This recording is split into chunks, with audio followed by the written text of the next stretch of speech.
¿Cómo están? Bienvenidos. Gracias por estar en nuestra sintonía. Nueva semana, comenzamos vía pública, horario prime en el canal de Noticias de Chile. En 24 horas esta noche vamos a desmenuzar, después de varios días ya de análisis, lo que fueron los resultados de la encuesta que hizo el Centro de Estudios Públicos.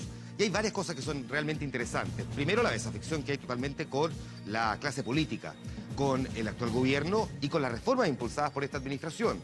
También que a pesar de que aparecen ciertos nombres con potenciales posibilidades de convertirse en presidente, la verdad es que más de 6 de cada 10 chilenos no tiene claro por quién votaría y de hecho ni siquiera sabemos si iría a votar a una elección presidencial.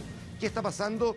Pero déjeme formularle la pregunta que de hecho tenemos puesta hace rato ya en nuestro fanpage en facebook.com/24horas.cl para que participe de este debate. A propósito de la encuesta CEP, ¿usted cree que es muy pronto para comenzar a debatir sobre candidaturas presidenciales? ¿Qué piensa? Se nombra, claro, a 2 expresidentes, aparece, irrumpe como un candidato con futuro Alejandro Guillé, actual senador. Hay otras figuras también que, claro, no tienen la edad para ser presidentes, pero que también están ocupando y copando un espacio político, como en el caso de Gabriel Boric y también Giorgio Jackson. Bueno, de lo que dice la encuesta CEP, de las preocupaciones e intereses de la gente versus las reformas llevadas a cabo por este gobierno, y de eso vamos a estar conversando con nuestros invitados en los próximos minutos para entender si hay sintonía entre lo que usted piensa de la política chilena actual y lo que se está haciendo en la política chilena actual. Eso más adelante aquí en el programa. Hay un montón de otras cosas que queremos comentar y analizar en este Vía Pública de comienzo de semana. Ya son las 10 de la noche con 54 minutos, día lunes 22 de agosto del 2016. Partimos con los titulares Vía Pública. La presidenta Bachelet afirmó que el problema de las pensiones no se puede solucionar de la noche a la mañana y dijo que el gobierno está trabajando para hacer los cambios lo antes posible. El líder del PRO, Marco Enrique Sominami, usó su derecho a guardar silencio ante la Fiscalía en la investigación por el uso de un jet privado cuando era, digamos, postulante a la presidencia. Y el candidato republicano a la Casa Blanca, Donald Trump, comienza a cambiar el discurso sobre su política migratoria. Dijo que deben quedarse en Estados Unidos quienes trabajen duro y aporten al sistema. De eso vamos a estar hablando, pero por ahora vamos a hablar de otro sistema, el chileno y de pensiones. Porque después de la masiva marcha en contra de las AFP, en lo concreto quedan interrogantes sobre el futuro de las administradoras de fondos de pensión en nuestro país. Le preguntamos a los expertos y también a la gente sobre puntos clave que van a determinar los sueldos que nos depara la vejez. La discusión sobre las AFPs ya está instalada. Estas imágenes son elocuentes. La segunda marcha en contra del actual sistema de pensiones se convirtió en una de las más masivas de los últimos años, una convocatoria organizada por las redes sociales. Últimamente las redes sociales han servido para hartas cosas y también que sirvan para bienes sociales, que haya una discusión real. El gobierno ahora tiene que tomar carta en el asunto solamente, porque ya la gente ya demostró el descontento a nivel nacional. Una proposición sería que las administradoras de AFP bajaran su utilidad. O sea, el 2% bájenlo al 0,5%, que es una utilidad bastante onerosa para la AFP. Y ese 1,5% métanlo en un fondo solidario. Las propuestas son variadas. Intentemos aclarar entonces las principales dudas que surgen desde la calle sobre el futuro del sistema donde actualmente debemos cotizar. Antes del 80 y algo, cuando se implementó el sistema AFP, vivíamos con un sistema de reparto y las pensiones eran absolutamente, digamos, decentes. Cada día hay menos nacidos, cada día, por suerte, vivimos mucho más y por tanto tenemos que tener recursos para financiar muchos años de pensión. Hay que mirar con los ojos del siglo XXI cualquier cambio del sistema de pensiones. Yo estoy totalmente en contra de la AFP porque en un principio se dijo que uno iba a sacar el 70% de la renta. Hoy en día, según la carta que me llegó de mi AFP, voy a sacar un 25% de mi renta, siendo que yo tengo una renta tope. Pero es por la precariedad laboral, porque el ahorro ha sido menor, porque las condiciones han cambiado en el tiempo y eso está afectando hoy día a las pensiones. Pero el sistema como pilar o como columna vertebral que va a pensionar a muchas personas funciona. El cambio masivo de los fondos más riesgosos a los menos riesgosos provocaría un desequilibrio en el sistema que probablemente los más afectados serían los ahorrantes. ¿No debe ir a un fondo solidario? No, debería de cada uno, un fondo de cada una de las personas, porque así uno va a ver la rentabilidad, de lo contrario va a ser igual que ahora. ¿Para usted cuál es la mejor fórmula de ese 5%? Que una parte vaya a un fondo solidario en que sea colectivo y eventualmente, según la conformación que se dé, puede ir incluso un punto a la cuenta individual. Diversas posturas que en algún momento tendrán que llegar a un solo punto de encuentro, pero el gobierno ya le cerró la puerta a las ideas de ponerle fin a las AFPs y a volver al sistema de reparto, mientras los líderes del movimiento ciudadano No Más AFP hacen un llamado a la autoridad. Consideramos que la presidenta todavía no entrega señales claras y concretas para terminar con la AFP, que es lo que quiere la mayoría de la ciudadanía. En el gobierno estamos trabajando para mejorar las pensiones. El sistema de pensiones, y obviamente los problemas no se pueden solucionar de la noche a la mañana, ni de un momento a otro, pero trabajaremos para que los cambios lleguen cuanto antes. Haremos remover los cimientos de esta arquitectura que se sostiene sobre nuestros ahorros previsionales. Quienes encabezan las protestas por las bajas pensiones piden realizar un plebiscito. Además, ya convocaron a un paro nacional para el 4 de noviembre. Y un registro inédito del pasado 15 de febrero muestra una nueva falla del polémico puente Caucau. El video reafirma que los materiales utilizados para su construcción eran peligrosos y que no entregaban el mínimo grado de seguridad. El gobierno calificó el hecho como una grave falla.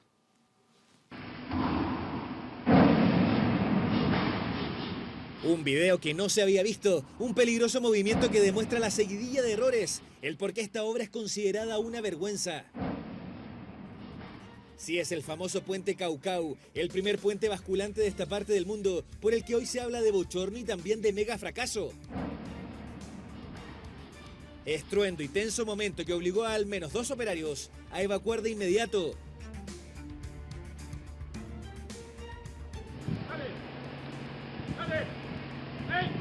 No graben, lo que ocurrió ese mes de febrero de 2015 era la orden del momento, registro que nos permite mostrar cuando uno de los cilindros se rompe, indispensable pieza de las 2 que necesita cada brazo del puente para subir y bajar. La que falla es una. La que falla es una. Se queda sosteniendo en una sola. Y queda sostenido en una sola. Y esa sola resistió a pesar de no haber estado calculado para eso. Por eso este movimiento que se aprecia en el registro. ¿Por qué falla esta pieza? Porque fue mal construida. Fue construida con los materiales incorrectos y con procesos y procedimientos incorrectos. Entonces, y eso desgraciadamente no se controló debidamente. ¿Y ese control a quién correspondía? En general, ese tipo de controles deben hacerlo en última instancia el mandante, ¿no? Ministerio de Obras Públicas. Claro, pero a través de una serie de entidades. También hay empresas constructoras, como el caso que tenemos ahí, y otras entidades también que son externas, digamos.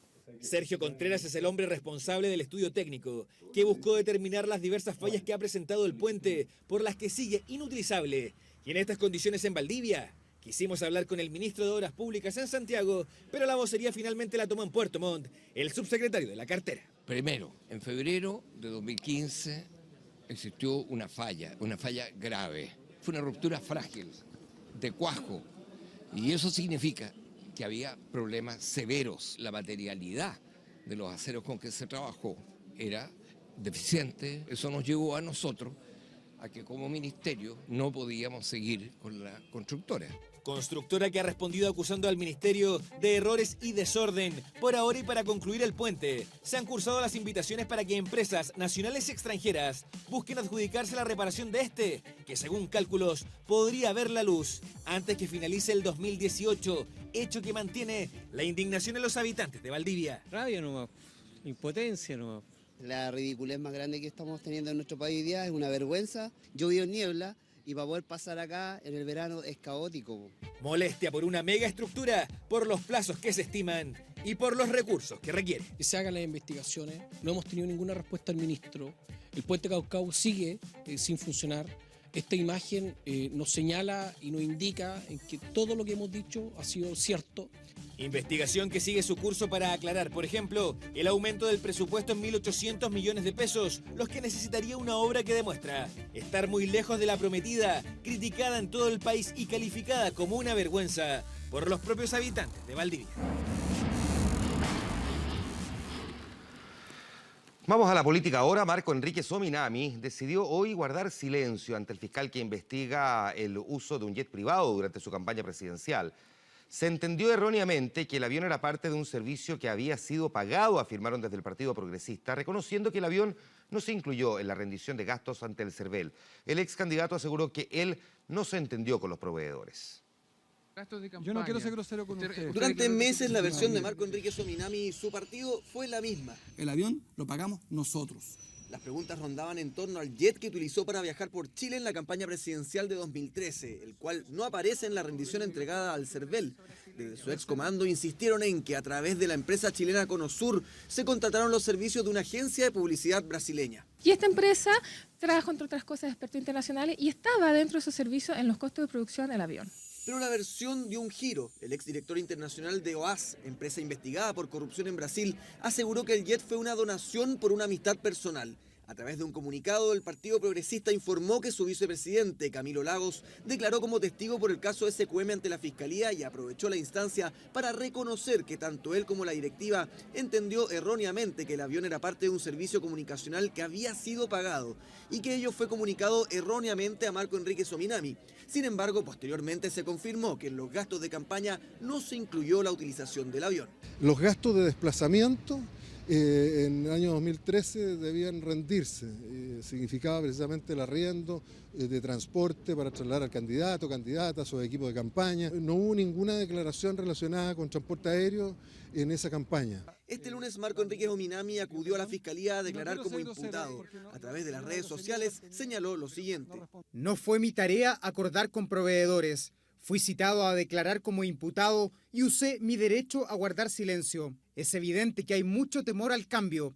Eso se ve en una campaña imparable de desprestigio. Solo hay que ver cómo las investigaciones que aquejan a otros no tienen ni de cerca el mismo despliegue. Hace rato que Marco Enríquez Ominami está dando explicaciones de algo que todo el mundo sabe. Él mintió y cuando uno miente, ya encarecidamente y más de una vez, se termina pillando. Y a mí me parece que es mucho mejor enfrentar las situaciones con la verdad por delante, el dar las explicaciones a la ciudadanía, y en esto uno espera esa actitud en el caso de Marco Enríquez Ominami. El CERVEL aclaró que su plazo para investigar donaciones irregulares de la presidencial de 2013 ya expiró. Ahora es la Fiscalía quien debe determinar si existe algún delito asociado al financiamiento de la campaña de Marco Enríquez Ominami. Igual sería bueno decir un par de cosas adicionales a esto. Primero, Mónica Pérez, conductora de 24 Horas Central, muy bien documentada, le hizo una entrevista a Marco Enríquez Ominami cuando apareció la historia del famoso jet. Insistentemente, la respuesta de Marco Enríquez Ominami fue la misma. Me reservo mis declaraciones para la justicia. Fue lo que le dijo una y otra vez ante las preguntas de Mónica Pérez, insisto, todas muy bien documentadas. Si se reservaba sus declaraciones para la justicia y no para los periodistas, ¿por qué hoy día guardó silencio? Eso es lo primero. Lo segundo es que Marco luego responde a través de Facebook y no, como uno hubiese esperado, en diálogo, sino con la justicia, al menos con los periodistas. Posibilidad de contrapreguntas no hay. Ok, es su opción y por lo tanto se respeta, lo que no significa que por supuesto uno no tenga que hacer un contrapunto o al menos cuestionar eso. Pero él plantea también que aquí hay una persecución y una especie de ensañamiento respecto del cambio y particularmente de su campaña. Digamos las cosas como son. No es un invento que efectivamente se utilizó un jet por parte de su campaña y particularmente él. Eso hay que dejarlo meridianamente claro. No es un invento de la prensa y no es un ensañamiento en particular, sino que es una historia que está puesta sobre la mesa porque apareció. Y lo segundo, segundo, digamos, en este aspecto, es que si incluso fuese un ensañamiento, ¿por qué no responde y explica con mayor detalle cómo se consiguió ese avión? Y lo tercero, que es lo más interesante de todo, es que incluso desde el punto de vista jurídico podría tener una cierta verosimilitud, no digo que la tenga, pero incluso si la tuviera, el que él no negoció con los proveedores. Pero desde el punto de vista político, quien pretende, o ha pretendido al menos dirigir los destinos de un país, no puede escudarse diciendo que a él no le tocó negociar con un proveedor. Porque déjeme decirle que cuando un presidente diseña como el NATRE el Transantiago y un presidente implementa como el NATRE el Transantiago, la responsabilidad no es del ministro de Transporte, sino que del presidente que lo diseñó y después del que lo implementó. Nadie le echa la culpa al ministro, sino que de la máxima autoridad. Por lo tanto, decir que no le tocó a él negociar con los proveedores. Ahora, adicionalmente, déjeme plantear este otro contrapunto. Y sobre todo, veremos si Marco Enríquez puede responder frente a él. Este avión, este jet, es de brasileños que viajaron a Chile, se reunieron con Marcos, él viajó con ellos de vuelta en el jet a Brasil y después se trajo el jet solo, con su asesor. O negoció él o negoció a su asesor, pero nadie se viene en un jet. Incluso, miren, voy a plantearlo de esta otra manera, incluso podrían haberle prestado el jet o haberle dicho después tus asesores van a negociar con nosotros como proveedor la entrega de este jet. Cuando un candidato presidencial, a diferencia de todo el resto, puede usar un jet a su disposición durante meses, al menos pregunta, oye, ¿dónde estamos sacando la plata para pagar este jet? Si es que no lo preguntó, al menos precisamente ahí tiene una falla. Eso es lo que se está pidiendo que se aclare y hasta ahora, después de todos estos meses, no hubo explicación porque hubo silencio. No solo asesorías a una minera del grupo Luxic prestó el exdiputado Jorge Insunza mientras fue parlamentario, también prestó servicios a la CAP, a cuyos ejecutivos pidió aportes para su campaña parlamentaria. Es parte de la declaración del exministro ante los fiscales a los que tuvo acceso 24 horas. La de ese viernes 1 de julio fue una jornada extensa para el exdiputado Jorge Insunza. Entre otras cosas, debió aclarar los pagos que recibió por medio de sus sociedades Virtus Consultores y Sistema Consultores de parte de Antofagasta Minerals, una de las empresas del grupo Luxic, mientras era parlamentario. Yo cometí un error grave y asumí esa responsabilidad y renuncié a mi cargo. Esto dijo ante los fiscales Gajardo y Norambuena respecto a los pagos de Antofagasta Minerals. Yo le enviaba estos informes a Antofagasta Minerals o a otros clientes y por eso llegamos a algunos acuerdos de pagos y montos. Virtus tuvo movimientos hasta noviembre del año 2014, pues después que se descubriera el caso Penta, tuve una llamada de Ramón Jara, uno de los ejecutivos de Antofagasta Minerals. Podía dar lugar a una crítica que los afectara a ellos y a mí, y concordamos terminar las asesorías. Dijo que se trataba de informes semanales de coyuntura política de 2 páginas y una reunión mensual con Jean-Paul Luxic y algunos ejecutivos. Recibió en total 198 millones de pesos. Algunos de esos mismos informes Insunza los vendió a la consultora del exministro Francisco Javier Cuadra en 10 millones de pesos.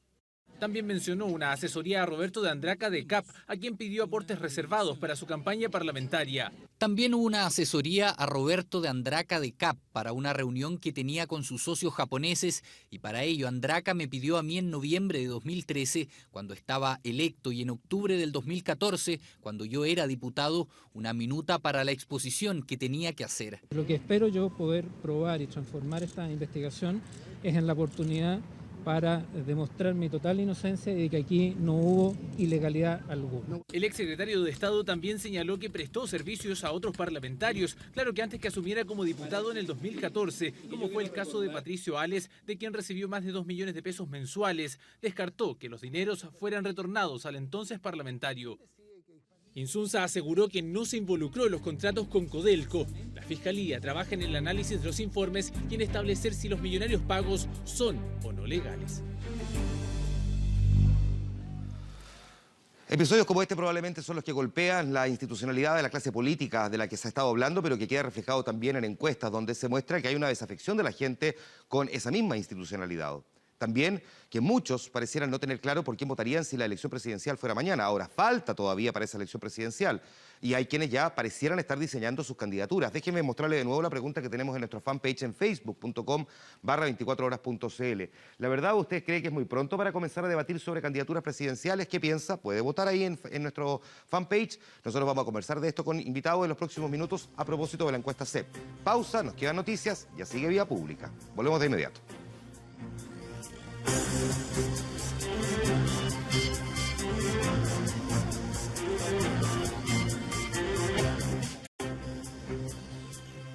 En la crónica internacional, el candidato republicano a la Casa Blanca, Donald Trump, intenta dar marcha atrás en su política migratoria. A menos de 2 meses para que los ciudadanos estadounidenses acudan a las urnas, la caída de los sondeos hicieron que el magnate replantee la situación. Conocido era su hasta ahora discurso en el que prometía deportar a 11 millones de inmigrantes ilegales si resultaba elegido. Ahora asegura que es inhumano y poco realista. Eso sí, pone 2 condiciones para permitirles quedarse en el país: que trabajen duro y que aporten al sistema. Solo así les daría la oportunidad de vivir el llamado sueño americano. Donald Trump comenzó la campaña electoral atacando duramente a los inmigrantes ilegales, a los que acusó de ser delincuentes y violadores, y para alejarse de ellos, prometió la construcción de un muro que separara la frontera de Estados Unidos y México, y de hecho dijo que los mexicanos incluso deberían pagar por ese muro. Mientras tanto, al otro lado de la frontera, en México hay un escándalo que provocó una investigación periodística que acusa al presidente Enrique Peña Nieto de haber plagiado casi el 30% de su tesis doctoral para obtener la licenciatura de Derecho. La periodista de investigación Carmen Aristegui, en el portal aristeguinoticias.com, asegura en un extenso artículo que Peña Nieto plagió al menos a 10 autores en su tesis, ya que no lo citó en los párrafos que reprodujo, que tampoco puso entre comillas en su trabajo para obtener el título en la Universidad Panamericana. El portavoz de la Presidencia de México, Eduardo Sánchez, admitió que Peña Nieto pudo cometer errores de estilo, como citas sin entrecomillar, o falta de referencia a autores que incluyó en la bibliografía. Lamentó que ello pueda ser ahora materia de interés periodístico. En su artículo, Aristegui, que recordemos fue despedida de la Radio W el año pasado, tras revelar en México que una mansión de propiedad de la primera dama, Angélica Rivera, fue vendida por uno de los principales contratistas del gobierno. Bueno, esa periodista sostiene que Peña Nieto plagió el 28,8% de las más de 200 páginas que integra la tesis.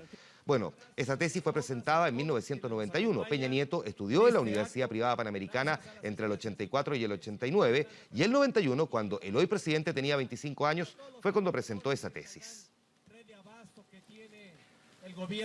Bueno, concluyeron los Juegos Olímpicos y Brasil vuelve a la realidad, una situación económica y política alejada del ambiente de carnaval que dejó esta fiesta deportiva. ¿Quién enfrenta ahora a Brasil? Lo vemos en la siguiente nota. Bailes y fuegos artificiales cerraron Río 2016, dejando en el aire brasileño un montón de interrogantes. El curso político del país, una de las principales. La presidenta electa sigue suspendida a la espera del juicio político en su contra, cuya fase final comienza el próximo jueves. Ese día el Pleno del Senado se reunirá para escuchar por última vez a los testigos que acusan y defienden a Dilma Rousseff.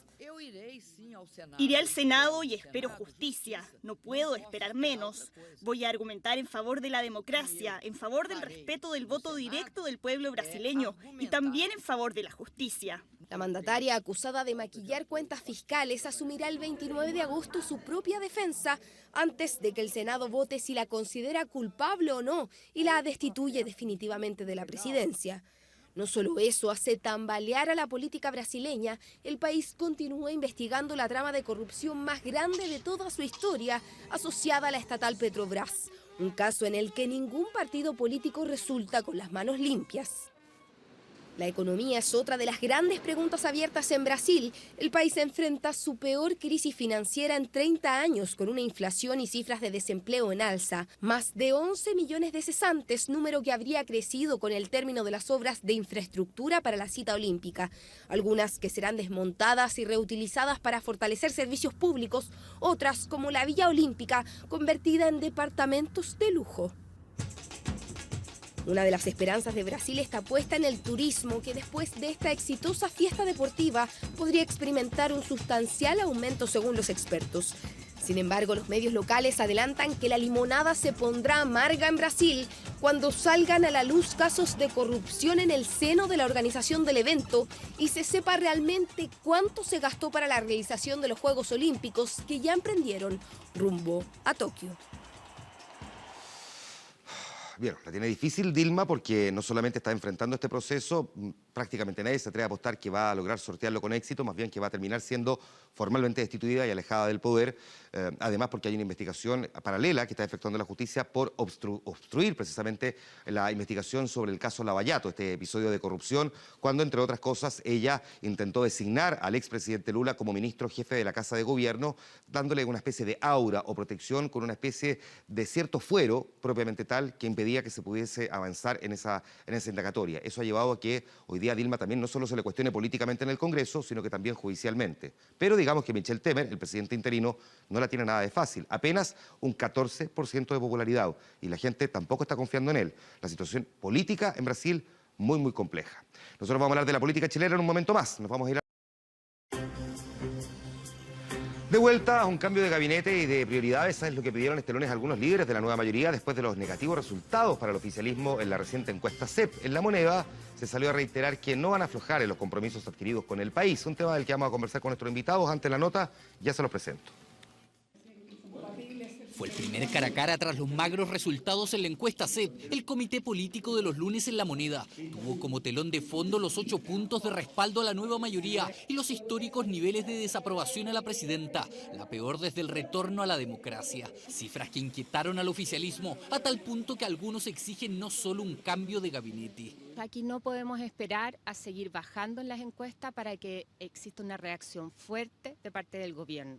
Y lo que hemos reiterado es la necesidad de generar cambios sustantivos, insisto, en el equipo, en las prioridades, en la forma de hacer las cosas. Y lo que uno espera es que haya un cambio de timón muy severo, también cambio de persona, cambio de elenco que permita oxigenar y tener un segundo aire. Un cambio de elenco que sin embargo no todos comparten en el oficialismo. Hay algunos que se ilusionan, aquí ya hubo cambio de gabinete cuando venía bajando la encuesta y no hubo cambio. Se siguió bajando la encuesta, entonces si alguien me dice el remedio es cambiar el gabinete, yo le digo que no. Ciertamente que un ajuste ministerial no se descarta, pero quiero decirles que si la sola solución a los problemas fuera un cambio de gabinete, sería más fácil. Creo que hay temas más profundos que tenemos que abordar. Discusión nuevamente instalada, mientras el gobierno reiteró que todo está en manos de la presidenta. Si la presidenta lo estima oportuno, y cuando lo estime oportuno, hará los cambios que considere necesarios. Nosotros estamos trabajando como tiene que ser, con fuerza, con entusiasmo, con convicción, mirando la realidad con los pies bien puestos sobre la tierra, precisamente poder cumplir con los compromisos que hicimos con los chilenos. La presidenta lo dijo el viernes, no vamos a aflojar en el cumplimiento de los compromisos que hicimos con el país. Una encuesta cuyas cifras aún resuenan en el oficialismo y que ralentaron también la discusión sobre la continuidad de la nueva mayoría. ¿Qué conclusiones se pueden sacar del escenario político después de la encuesta CEP? Se lo vamos a preguntar a nuestros invitados. Marta Lago, fundadora de Latino Barómetro y Mori Chile. Marta, gracias por estar aquí, bienvenida. Muy buenas noches. Está con nosotros Eugenio Guzmán, decano de la Facultad de Gobierno de la Universidad del Desarrollo, UDD. Y bueno, para el bullying, para este conductor, Eugenio, amigo. Buenos días. ¿Cómo que buenos días? La gente cree que está grabado. Pero ya para mí es la madrugada ya. Yo me he puesto más temprano. Sí, es verdad, 11:24 por ese caso. Isabel Pla, representante del área política y legislación de la Fundación Avanza Chile. Gracias, Isabel, por estar aquí, bienvenida. Buenas noches. Y don Ernesto Tone, cientista político, además escritor, tremendo libro que se mandó con el segundo piso. Gracias, Ernesto, por estar aquí. Gracias. Cuando uno le interesa la política, leer esos relatos son muy buenos, así que felicitaciones, Ernesto. Muchas gracias. A ver, voy a partir contigo, Ernesto, voy a aprovechar, teniéndote aquí, uno que conoce además la experiencia desde fuera y desde dentro, ¿no? La encuesta CEP, probablemente una de las primeras cosas, las más vistosas que dice es el gobierno tiene apenas un 15% de aprobación y tiene un alto nivel de desaprobación. Pero no digamos que es nada nuevo en estricto rigor, porque si uno va mirando las distintas encuestas, a pesar de que sean metodologías distintas, sabemos que este es un gobierno al que le ha costado, y particularmente después del caso Cabal, poder recuperar confianza o adhesión.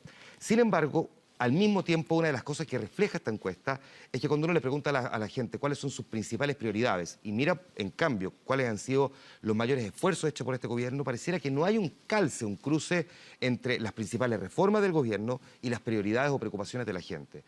¿Es esa la razón que explicaría esa baja adhesión del gobierno o hay otras también? No, mira, yo no creo que esa sea una causal explicatoria muy fundamental, porque las tendencias en la opinión pública a mantener determinados elementos como los primeros, los más importantes, el caso de la seguridad ciudadana, salud, etcétera, son bastante permanentes. Hay un cierto esquema en el cual la gente pone muy por encima las cosas que tienen que ver con su cotidianidad más inmediata. Entonces, no alcanzaría eso a ser una causal explicatoria. Yo creo que no hay que buscar una causal si son muchas causas las que explican que el gobierno tenga un apoyo tan bajo. Yo creo que esto tiene que ver con lo que se ha llamado un diagnóstico en el cual quizás los titulares, los enunciados, la necesidad de reformas frente a un país que ha cambiado enormemente en todo sentido y que tiene aspiraciones distintas a las que tenía hace algunos años, la respuesta que se ha entregado a eso ha sido una respuesta que no ha generado grandes niveles de apoyo. ¿Por qué? Porque son respuestas, perdón, que rascan donde no pica, por decirlo de alguna manera. Rasca donde pica, donde le pica a alguna gente. Ya, ok. Es decir, cuando la reforma educacional en Chile es obvio que había que hacerla, es importante, etcétera. Pero cuando tú tomas fundamentalmente el grito de la calle y lo lees de manera donde pones algunos elementos ideológicos en el centro, lucro, etcétera, en fin, y después no haces un trabajo de transformación de la educación que vaya de abajo para arriba, que tome cantidad y calidad, que tome inclusión y otros aspectos. Entonces terminas en verdad haciendo propuestas que tienen que cambiarse, que no son bien recibidas, que generan una cierta crispación en varios sectores, crispación que no eran necesariamente obligatorias. Perfecto. O sea, ahora, porque de pronto hay conflictos reales en la sociedad, pero cuando tú generas crispaciones que no eran necesarias, estás cometiendo un error de gobierno. Reformas que, Isabel, por otra parte, se sacan con tirabuzón, que no necesariamente dejan a toda la nueva mayoría, digamos, precisamente orgulloso, nos andan exhibiendo como un gran proyecto, por ejemplo, el de la reforma educacional, más bien como que hay todavía muchos tira y aflojas, no es como que salen todos como antes los veíamos levantando incluso las manos, y al mismo tiempo también con un adicional. Hay quienes dicen que a lo mejor lo que le ocurrió a esta administración es que sobreinterpretó las demandas de la ciudadanía y que esa sobreinterpretación llevaba a reformas no correctamente diseñadas, han provocado ese malestar. Pero tú dijiste que estos son resultados que no sorprenden porque son resultados que reflejan nuestras encuestas, pero además no sorprenden porque ya venían desde mediados del 2014 mostrándose en la misma CEP, en la DIMARC, en la Academia, en la CERC, incluso en la encuesta que dirige la Marta. Lo que sorprende verdaderamente primero es que el gobierno haya persistido en el mismo plan de reforma y en la misma forma de impulsarla. De alguna manera Ernesto así lo ha dicho. Son reformas que se prometieron con un objetivo, pero ese objetivo no se ha cumplido. Yo te voy a decir, por ejemplo, una cosa muy concreta. La reforma educacional es una reforma de envergadura. Fíjate que faltan 7 o 6 meses o 8 meses para marzo del 2017, cuando se cumple una etapa muy importante de la reforma escolar y más de la mitad de los colegios constituidos como sociedad comercial, o sea, con fines de lucro, no ha decidido todavía qué va a hacer, de qué forma se va a adecuar a esa nueva institucionalidad. Ahí tenemos un ejemplo muy concreto. La reforma tributaria, que se suponía iba a recaudar parte importante del financiamiento que iba a necesitar la reforma educacional, supuso un esfuerzo muy importante para un sector de la clase media, para un sector importante, emprendedores, de pyme, en fin, y de repente le dice que no alcanza ese esfuerzo que va a hacer. Y la reforma laboral está hecha a la medida de un sector de los trabajadores, un sector bastante minoritario de los trabajadores. De hecho, en la encuesta que se conoció hoy día en la Academia, la reforma laboral alcanza su mínimo histórico, creo que 19 puntos de aprobación y más de 50 o cerca de 60 puntos de rechazo. Entonces, y en la encuesta Academia, además, la encuesta Academia Sofapa hay otro elemento, que hay un grado de confianza importante hacia las dirigencias sindicales. Enormemente. Entonces, hay un dato adicional que es re importante en la Academia y en la CEP también. En la última encuesta del 2013, en la última CEP, la mitad del país tenía una percepción de que el país estaba progresando social y económicamente. Hoy día solo un 13% mantiene esa percepción. Entonces, es verdad, para los chilenos hay un elemento muy importante de esfuerzo personal en su progreso. ¿Te fijas? Eso es así. Pero ellos sienten que durante estos 30 meses de gobierno esas condiciones que necesitan para avanzar se han deteriorado y eso es un hecho concreto y se expresa en esa medición especialmente respecto al progreso, la decadencia y el estancamiento, que es esa pregunta. Entonces, reformas importantes de mucha envergadura que requerían no solamente una mayoría en el Congreso, que el gobierno la tiene, sino que también una mayoría social que no se expresa únicamente en la elección presidencial. Las mayorías hay que mantenerlas y el gobierno necesita mantener esas mayorías. Ya, ahora, quiero volver sobre este punto, Eugenio, también al margen de esta descripción que hace tanto Ernesto como Isabel.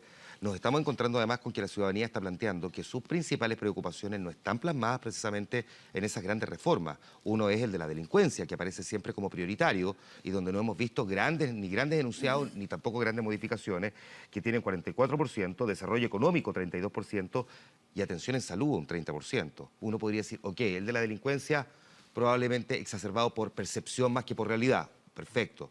Pero, y incluso el desarrollo económico, porque uno podría, digamos, netearlo por la realidad latinoamericana, en fin. Pero el de la salud es la salud. Y ahí no hemos visto efectivamente grandes avances. Y además el de pensiones, donde se supone que se iban a hacer cambios, pero hemos visto que estos más bien fueron pateados, hasta que termina la calle demandándolo. Sí, yo te diría, yo agregaría algo que se desprende un poco de lo que han dicho, ya se ha dicho acá, pero que tiene que ver con el manejo de expectativas, o sea, y también con el diseño político que nosotros tenemos hoy en día. Nosotros tenemos un sistema de 4 años sin reelección, nos guste o no nos guste, podemos discutir si es mejor que haya reelección, sí, es otra discusión. Pero tú en 4 años es muy difícil, una restricción muy fuerte a lo que tú podrías lograr, primera cosa. Y que cualquier gobierno, desde que tenemos 4 años, debiera planteárselo en términos de... de la mecánica, del diseño político que va a tener para poder llevar a cabo un programa. Y lo segundo tiene que ver con otro aspecto, que es la expectativa. O sea, un poco cuando tú mencionas el tema de la salud, el tema de la delincuencia, yo creo que si bien esos temas pueden haber estado en el programa de gobierno y en alguna medida se abordaba, yo creo que el gobierno ha pecado de generar demasiadas expectativas respecto a la capacidad de solución de esos problemas, ¿ya? De esos problemas reales, porque cuando tú le preguntas a la gente, bueno, incluso a mí me ha tocado ver algunas encuestas donde ponen el tema salud bastante más arriba incluso que delincuencia, ¿ya? Y es probable que en los próximos meses ese sea el gran tema que estemos discutiendo y tengamos una gran manifestación por el mal funcionamiento de los consultorios, no sé, cualquier cosa de eso.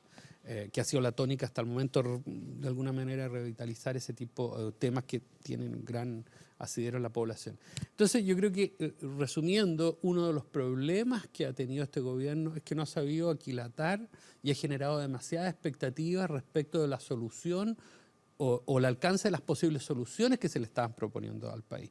Entonces, obviamente, el resultado final es que la gente se siente relativamente frustrada.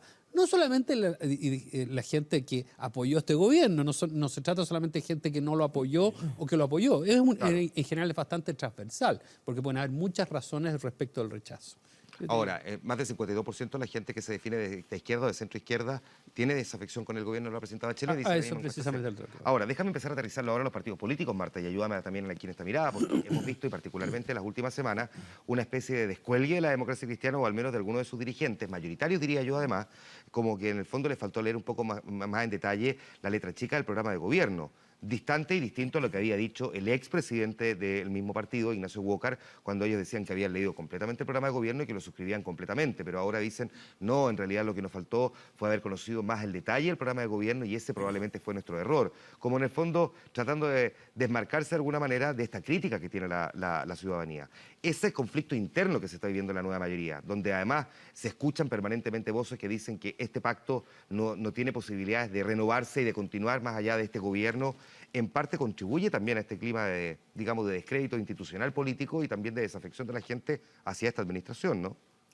Sí, mira, yo tengo una mirada un poco distinta de lo que aquí se ha dicho. Yo creo que, a ver, nosotros sabemos más o menos hace un año, 6 meses después del 5 de febrero del 2015, cuando se produce el caso Cabal, que la ciudadanía bajó la guillotina sobre el sistema político. Y empezaron a surgir estos negativos consensuados, ¿ah?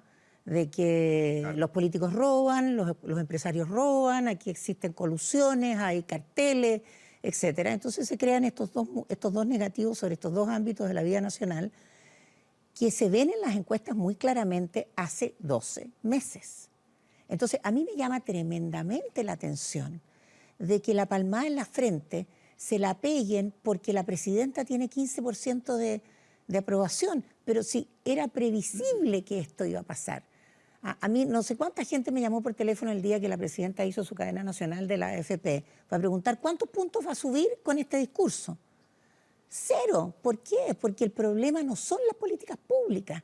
Y yo creo que toda esta discusión sobre las políticas públicas la gente la tiene sin cuidado, porque aquí la gente que salió a marchar el domingo salió a marchar contra el poder, salió a marchar contra los que abusan, contra las desigualdades, contra la discriminación, que no llegó con este gobierno. Eso es lo que le están pasando la cuenta. ¿Qué política pública, que si es reforma A o reforma B o reforma C? La Michelle Bachelet llegó para desmantelar las desigualdades. Vino el 5 de febrero del 2015 y se le vino abajo el discurso. Y ella se sumó a los malos. Entonces aquí tenemos a todos los malos aquí y tenemos al pueblo acá. Y el pueblo, que es lo que grita, que se vayan. Dime tú si la marcha del domingo no es un equivalente al que se vayan todos en Argentina. Yo no sé cuánta gente había. Yo no había visto nunca la Alameda llena desde la Plaza Italia, desde la época del no, que no se veía tanta gente. Gente que esperaba poder empezar a caminar. Exacto. Cuando ya había llegado a su destino Entonces final. yo creo que estamos en una interpretación atomizada, empezar a analizar reforma por reforma. No, yo creo que aquí a la Michelle Bachelet la subieron al carro los malos. ¿Y qué es lo que ha entregado este gobierno? Empecemos por el delivery. Yo estoy de acuerdo con la presidenta cuando ella dice esto se va a notar en 20 años más, como la reforma agraria. No, la reforma agraria fue un espanto. Y la reforma agraria se vino a ver décadas después. Entonces, yo creo que este problema tiene un problema de delivery, que la gente no ve lo que hace el gobierno. Porque la reforma no se ve, la reforma agraria no se, perdón, la reforma educacional no se ve, la laboral no se ve, la tributaria tampoco se ve. Entonces son cuestiones que no le ha llegado a la gente. Nosotros tenemos una pregunta que le preguntamos, que no la hemos publicado nunca, porque es una pregunta difícil de publicar. Le preguntamos a la gente, ¿qué es lo mejor que tiene el gobierno de la Bachelet? Te invito a que adivines qué contesta la gente. Los bonos. La gente quiere bonos, la gente quiere plata hoy. No una promesa para pasado mañana, no el 5% de no sé qué en un sistema. ¿Por qué es difícil de publicar? Es muy difícil de publicar porque es una pregunta abierta que tiene muy pocas menciones que tú puedes agrupar en categorías sumadas. Metodológicamente, digamos. Metodológicamente. Entonces tiene una lista larga con pocos puntos. Pero entonces, para terminar el punto, yo creo que estamos ante una demanda ciudadana que tiene como contenido bienes políticos, ¿no? Y los bienes políticos son que la política sea congruente consigo misma, y la política no es congruente consigo misma. Y los resultados de la encuesta CEP lo muestran al día siguiente en los diarios, ¿no es cierto? Los políticos diciendo, oye, esto es muy grave, ¿qué vamos a hacer? Yo me voy a poner a llorar. O sea, yo digo francamente, yo me quedé espantada. Entonces, tú me dices coalición. Ya. Déjame, ¿Cuáles son las perspectivas de una coalición que no ha sido capaz de, ¿cuáles son las perspectivas de una coalición que no ha sido capaz de responder a la demanda de no abuso del poder? Ya, Isabel. La Marta tiene, por supuesto, que tiene un punto muy importante y que se ve reflejado también en la alta abstención o, por ejemplo, en que la mitad de las personas que iban a ir a votar, que estaban seguros de ir a votar en las municipales del 2012, están seguros de ir a votar ahora. Eso, por supuesto, que está reflejado. La amenaza principal para el mundo político hoy día es la abstención en las próximas municipales. Es un desafío.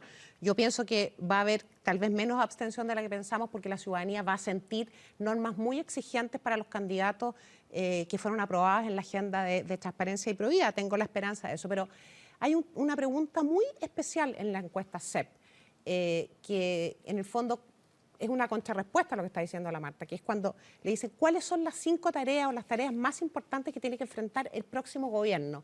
Corrupción está entre las 5 tareas, pero no es la más importante. Dicen, pero no le puedes preguntar al pueblo qué es lo que hay que hacer en un gobierno. ¿Pero por qué no le puedes preguntar? Porque no es la tarea del pueblo, es la tarea de los líderes. Pero por favor, perdóname, pero la gente tiene todo el derecho del mundo de opinar qué es lo que No, perdón, Juan Manuel.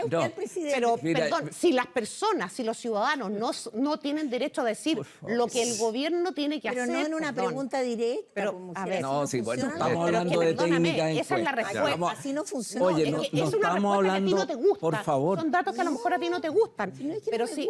Oye, por favor, no estamos hablando de técnicas de encuesta. No, pero perdón. Estamos hablando de un análisis político. Ernesto, vinimos a opinar sobre los resultados de la encuesta CEP. Sí, no, yo estoy de acuerdo. Yo estoy respondiendo con los resultados de esa encuesta. Sí.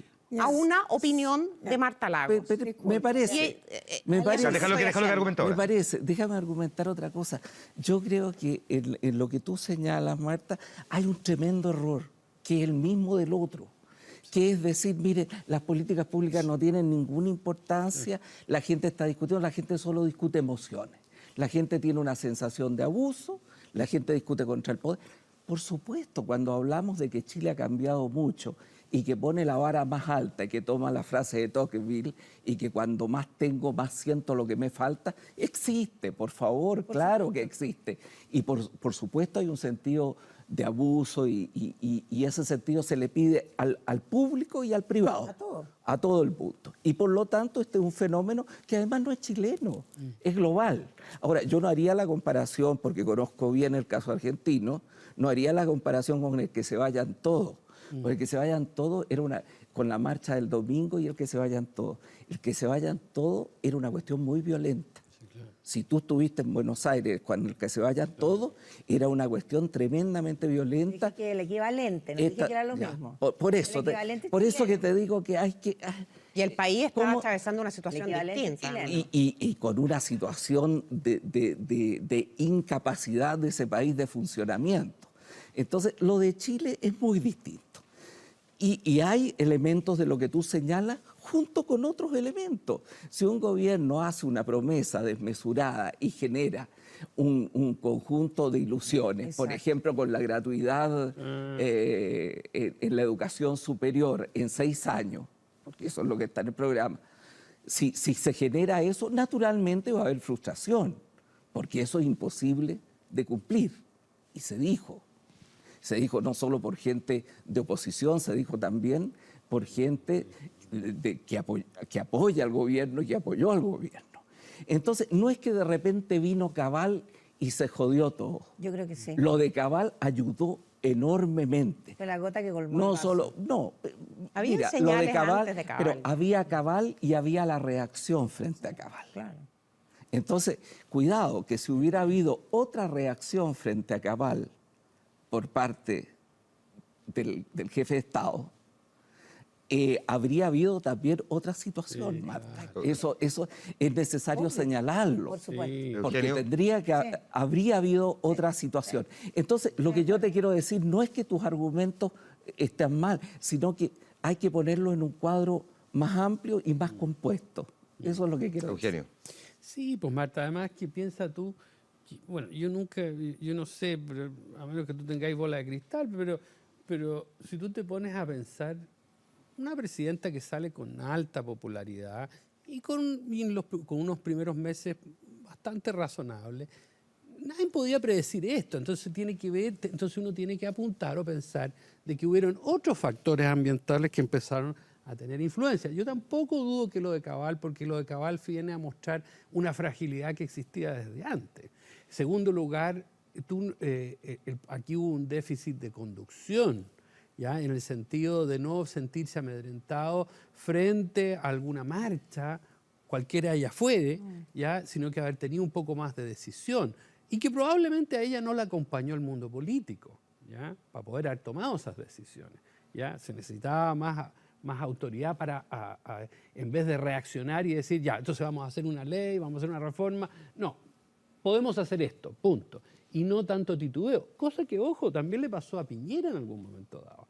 ¿Ya? Entonces, desde ese punto de vista, yo creo que esto es mucho más complejo. Yo creo que no era tan fácil de prever, ni menos con cuánto sacaba Bachelet, independientemente si votó o no toda la gente, pero sale con una alta popularidad. Pero perdón, ¿sabes lo que pasa? Lo que pasa es que si tú tomas la encuesta de enero del año 2015, era el mundo color de rosa. No, Marta, ya sí, perdón, pero por favor, revisen los diarios, revisen el ánimo de la nación. Había tenido... Revisen, se estaba repuntando en enero. El balance del año había sido un balance positivo, se habían pasado un montón de leyes, se habían avanzado en las reformas, se había pasado la reforma tributaria. Sí, pero ya estaba bajo el 30. No, espérate, se había pasado la reforma tributaria, entonces se hablaba de un buen inicio de año. Viene el caso Cabal y es como que tú pasaras al otro lado de la luna.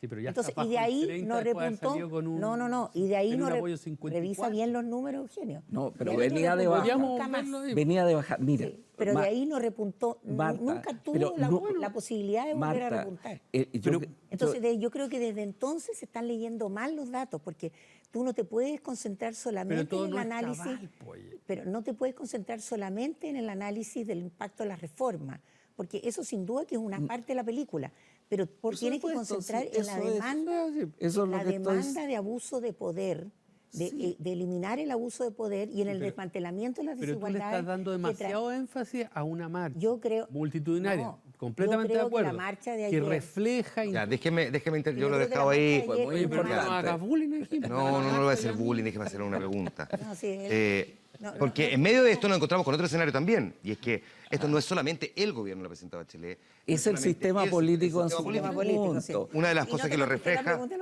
Y por eso que te digo que hay un tema que va más allá de Chile, que hay una situación global. Mira, la situación en Francia es complicada, la situación en Italia Bueno, es complicada. nosotros vamos a La publicar situación- el Latino Barómetro el viernes y ahí te puedes enterar de cómo está América Latina. Ya, No, está sí, bueno ese dato. Oye, bueno, también sigo América Latina y el Latino Barómetro seguramente me va a iluminar.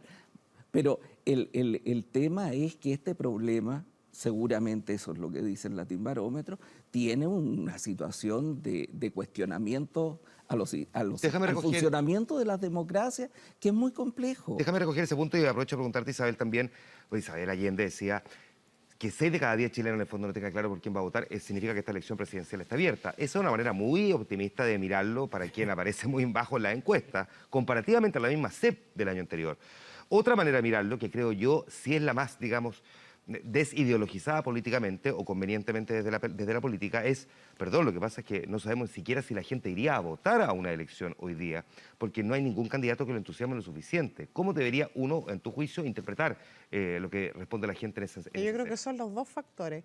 Por una parte, no hay candidatos definidos y yo tengo la impresión que a estas alturas, por lo menos en el periodo anterior, aun cuando la presidenta Bachelet entonces, que no era ni siquiera candidata, había algo de una certeza en el ambiente que iba a ser candidata. O sea, en el ambiente se sentía que iba a ser candidata. Entonces, son las dos cosas. Por una parte, no hay seguridad de quién va a ser candidato. Ninguno de los posibles candidatos, de los hipotéticos candidatos, ha dicho que va a ser candidato. Todos han postergado su decisión. Y eso la ciudadanía lo sabe, lo conoce, lo entiende. Y por otra parte, también está lo que tú estás planteando, esta desafección con la idea de ser elector, con la idea de ir a votar, y la gente está pensando si vale la pena ir a votar, si no vale la pena ir a votar. Son los dos elementos los que se están conjugando. O sea, en un escenario de voto voluntario, además, la gente ya aprendió lo que significa el voto voluntario, significa la libertad de tomar la decisión de si me levanto a votar o no. Y es correcto, entonces, como dicen algunos de la nueva mayoría, mirar como realmente la verdadera encuesta a las elecciones municipales, o no necesariamente, porque No, yo a mí nunca me ha gustado... la gente elige alcalde por razones distintas al político. He revisado muchas veces todas las elecciones municipales y hemos conversado con esto con muchos especialistas en electorales. Nosotros siempre queremos que esa es una profecía autocumplida, el tema de las municipales. Es una cosa que está muy instalada en Chile, es decir, quien gana las elecciones municipales gana la presidencial. De partida, nunca nos ponemos de acuerdo los partidos políticos qué es ganar una elección municipal. Ganar número de alcalde, ganar el número de votos de alcalde, ganar número de concejal, en fin. Hay al menos cuatro formas de medir las municipales, ¿te fijas? Claro. Entonces, primero eso. Y además, como tú dices, es una elección con un carácter muy local. Sin duda que la elección municipal va a arrojar por lo menos líneas interesantes. Vamos a saber, ¿verdad?, cuántos alcaldes de la nueva mayoría se reeligen, por lo menos en las capitales importantes, en fin, cuántos de Chile Vamos se reeligen, cuántas comunas conquista la coalición de centro-derecha, en fin, pero no es, te fijas, un número, una definición categórica. Y respecto de la presidencial, te repito, yo creo que ese 64% que no sabe no tiene un nombre, porque esa es una pregunta de mención espontánea, no tiene un nombre para decir, es que simplemente no sabe si va a participar de la siguiente elección y por otra parte tampoco tiene claro quiénes son estos jugadores que están en esta cancha y jugadoras. Yo creo que a partir de ahora, oye, las encuestas, para poder decir algo sobre las presidenciales, hay que empezar a calcular el votante probable, ¿ah? Es decir, tener alguna medida, ¿no es cierto?, de aquellos que votan y aquellos que no votan, porque si yo proceso los datos de la última encuesta nuestra, hace como un mes, en que el 70% de la gente no menciona un candidato, uno podría tener una primera interpretación, que es decir, ya dejemos al 70% afuera y dejamos al 30% adentro, con eso Sebastián Piñera ganó la elección. Claro. Porque tiene más de 15 puntos, ¿no es cierto? El 15 se transforma en 50%.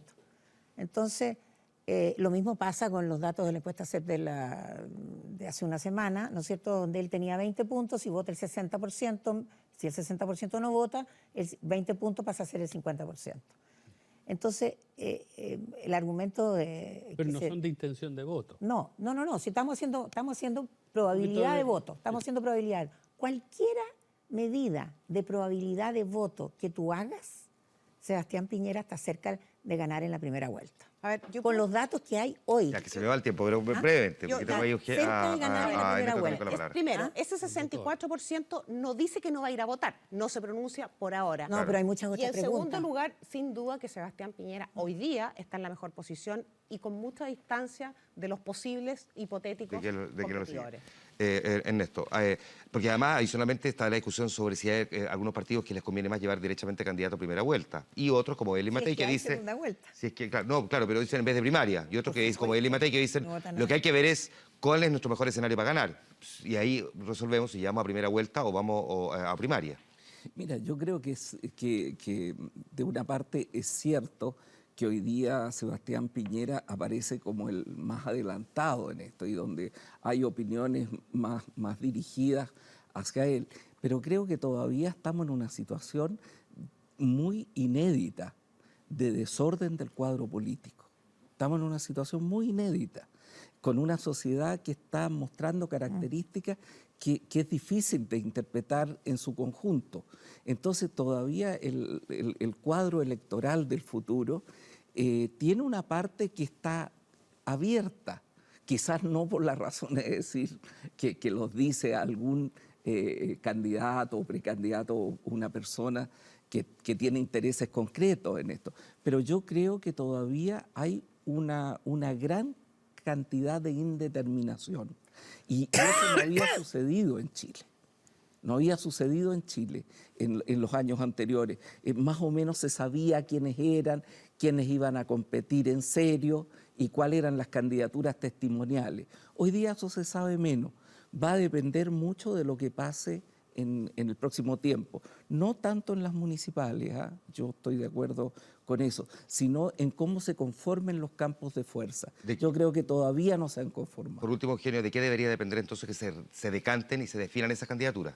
Bueno, es que yo creo que hay un llamado fuerte en la encuesta, o yo lo leería así, que de alguna manera la nueva mayoría tiene que ordenarse. Claro. Y tiene que ordenarse en torno a un o dos candidatos, tiene que ordenar el camino en ese sentido. Ya no puede ser que obviamente que estén desechando candidatos, levanta la cabeza uno y inmediatamente lo desechan, y es desechado por algunos sectores, ni siquiera por el conjunto. Entonces yo creo que ahí hay un tema de orden, digamos.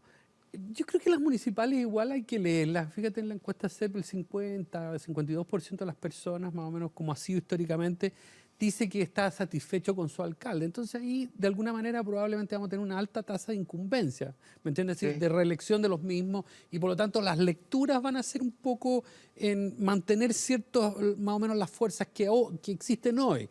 Bueno, se van a resaltar unas u otras, pero eso va a generar un ánimo político. Hay que ver más bien cuánta gente respalda esa fuerza, porque en un sistema donde el voto voluntario... Probablemente vamos a tener una votación. En la elección municipal anterior este modelo, vamos a ver ahora cómo resulta comparativamente. Exactamente, pero también, y con eso termino, porque queda poco tiempo, al parecer tú quieres cerrar ya. No quiero cerrar, ¿ya? No. Pero basta de atacarme. Pero no. Pero aquí una carta, ahora y léemela. Pero es un tema que nosotros nos estamos olvidando. Se va a ir a otro programa. Vamos a ir a otro programa, inmediatamente. Pero fíjate, un tema que yo creo que nosotros nos estamos preocupando mucho por las tasas de participación. Yo creo que nos vamos a tener que acostumbrar en un ciclo de bajas votaciones, ya probablemente por mucho tiempo. ¿Ya? Porque nunca hemos estado acostumbrados, porque no tenemos voto obligatorio desde hace mucho tiempo. Y antes, toda la historia antes del 73 fue un aumento del padrón, fue una conquista social, si tú quieres, la incorporación de nuevos sectores. Entonces, vamos a tener que acostumbrar a una política con muchos menos votantes, y eso es un nuevo fenómeno, creo yo. Eso va a ser interesante mirarlo también. A los cuatro les quiero agradecer estos minutos de conversación. También Marco, te como siempre. agradecemos a ti. Gracias, Isabel. Gracias, Eugenio, como siempre. Muchas gracias, Ernesto, por haber Gracias estado a aquí. ti. Vamos a la pausa, hablemos al tiro.